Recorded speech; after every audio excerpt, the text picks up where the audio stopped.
सभी भक्तजनों को जय श्री कृष्ण। श्री सुखदेव जी कहते हैं, परीक्षित, भगवान सहसा अंतर ध्यान हो गई। उन्हें ना देखकर ब्रज युवतियों की वैसी ही दशा हो गई जैसे यूथपति गजराज के बिना हथनियों की होती है। उनका हृदय विरह की ज्वाला से जलने लगा। भगवान श्री कृष्ण की बदोन्माद गजराज की सी चाल, प्रेम भरी मुस्कान, विलास भरी चितवन, मनोरम प्रेमालाप, भिन्न भिन्न प्रकार की लीलाओं तथा श्रृंगार रस की भाव भंगियों ने उनके चित्त को चुरा लिया था। वे प्रेम की मत वाली गोपियां श्री कृष्णमय हो गई और फिर श्री कृष्ण की विभिन्न चेष्टाओं का अनुकरण करने लगी। अपने प्रियतम श्री कृष्ण की चाल ढाल, हास विलास और चितवन बोलन आदि में श्री कृष्ण की प्यारी गोपियां उनके समान ही बन गई। उनके शरीर में भी वही गति मति, वही भाव भृंगी उतर आई। वे अपने को सर्वथा भूलकर श्री कृष्ण स्वरूप हो गई और उन्हीं के लीला विलास का अनुकरण करती हुई मैं श्री कृष्ण हूँ, इस प्रकार कहने लगी।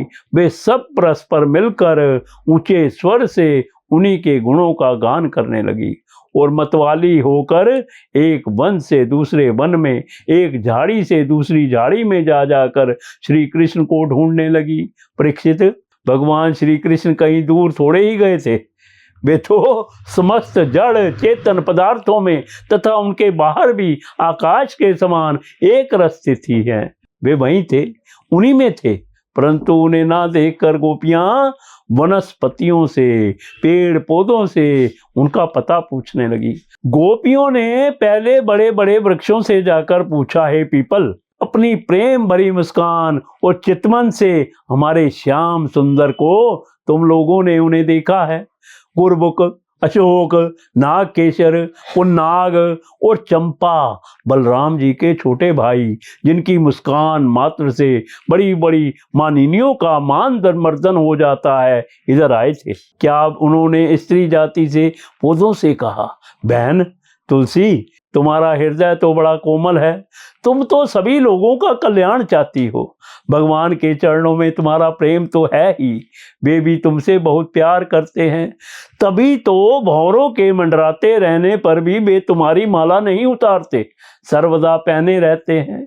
क्या तुमने अपने परम प्रियतम श्याम सुंदर को देखा है? प्यारी मालती, मल्लिके, मल्लिके जाती और जूही, तुम लोगों ने कदाचित हमारे प्यारे माधव को देखा होगा। क्या वे अपने कोमल करों से स्पर्श करके तुम्हें आनंदित करते हुए इधर से गए हैं? रसाल, प्रियाल, कटहल, पीठसाल, कचनार, जामुन, आक, बेल, मोलसिरी, आम, कदम और नीम तथा अन्यायन यमुना के तट पर विराजमान सुखी तरवरो, तुम्हारा जन्म जीवन केवल परोपकार के लिए है। श्री कृष्ण के बिना हमारा जीवन सूना हो रहा है, हम बेहोश हो रही हैं, तुम हमें उन्हें पाने का मार्ग बता दो। भगवान की प्रेयसी पृथ्वी देवी, तुमने ऐसी कौन सी तपस्या की है कि श्री कृष्ण के चरण कमलों का, लोकों का स्पर्श प्राप्त करते करते तुम आनंद से भर रही हो और तृण लता आदि के रूप में अपना रोमांच प्रकट कर रही हो? तुम्हारा यह उल्लास विलास श्री कृष्ण के चरण स्पर्श के कारण है, अथवा वामन अवतार में विश्व रूप धारण करके उन्होंने तुम्हें जो नापा था उसके कारण है? कहीं उनसे भी पहले वरा भगवान के अंग संग के कारण तो तुम्हारी यह दशा नहीं हो रही है। अरे सखी हरनियों, हमारे श्याम सुंदर के अंग संग से सुषमा सुंदर की धारा बहती रहती है। वे कहीं अपनी प्राण प्रिया के साथ तुम्हारे नयनों को परमानंद का दान करते हुए इधर से ही तो नहीं गए हैं। देखो, यहाँ कुलपति श्री कृष्ण की कुंद कली की माला की मनोहर गंध आ रही है, जो उनकी परम प्रेयसी के अंग संग से लगे हुए कुछ कुमंच से अनुरंजित रहती है। तरवरो, उनकी माला की तुलसी में ऐसी सुगंध है कि उसकी गंध के लोभी मतवाले भौरे प्रत्येक क्षण उस पर मंडराते रहते हैं।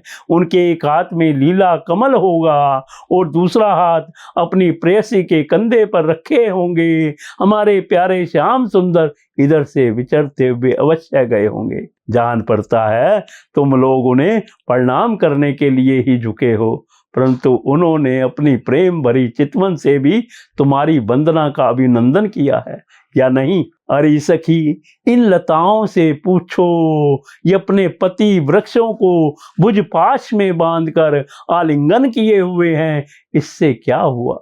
इनके शरीर में जो पुलक है, रोमांच है, वह तो भगवान के नखों के स्पर्श से ही है। अहो, इनका कैसा सौभाग्य है।